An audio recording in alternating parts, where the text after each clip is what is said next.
little gentle tips for people. So what are some of the things that you would say on the Balance website? Well, I mean, Hannah's almost summed it up, actually. I think it's finding things that work for you. So, I think for me, if you do still want to drink, I think you see the positives of drinking. So it might be that you relax after a hard day at work and things like that. Yeah. For me, try and hold on to those positives, but also recognize some of the negatives. So, that extra drink might cause you not to sleep. It might cause you to feel horrendous the next day.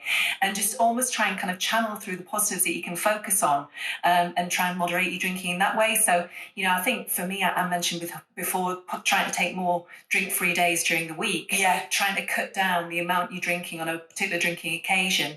Both of those ways, I think, can be quite good in terms of reducing the kind of negative impacts that alcohol can have. And I think, for me, the more you start to see the positives, the more those embed themselves and the less you actually want to drink to excess in the future. So, I think almost just trying to reinforce those positive changes and just give it a go. If you can do 3, 4, 5 days a week where you're not drinking, then soon you really might start to see the positives of that. So, as I say, I think just give it a go, and soon, hopefully, you should see that good change to your lives. Well, that article that you suggested, I have read it. The guy who's he's a doctor, and he said he used to be a very heavy drinker, 60 to 90 units a week. I can't tell you how life-changing it has been just cutting down. Life is in colour without drinking, where it was very grey and drab. He said a lower month's break allows people having trouble cutting down a chance to reset. It doesn't have to be all dry. You can do things differently. So if you normally have a drink at a gig, go without. Don't, have a sober gig. Go for a meal and have an alcoholic-free meal with your friends. Because that's the other things that people say, oh, I'm not coming out because I'm not drinking. Yeah. But that's not what life would be done if you were just inside, sat not drinking.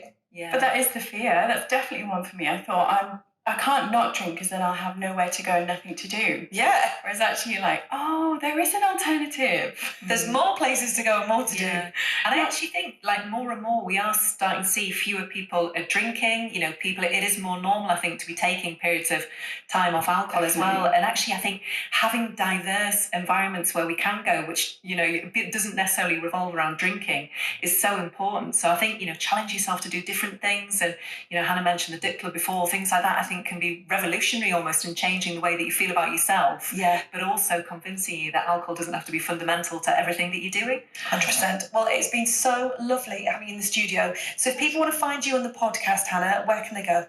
Anywhere that you can Google it, just Google Happily Ever After Hannah Harvey with Hannah Harvey, or you can look on all your apps, your podcasting apps. Yeah, and you can find out about your journey and tips and all sorts. And I've got a book coming out soon. Oh, what's that book's called? What's the book called Happily Ever After? Well, it's actually called How to Divorce Sober. Oh. So it's combining all the stuff that I've learned over a year and a half of podcasting. Amazing. That sounds brilliant. Well, when it comes out, come back and chat to us.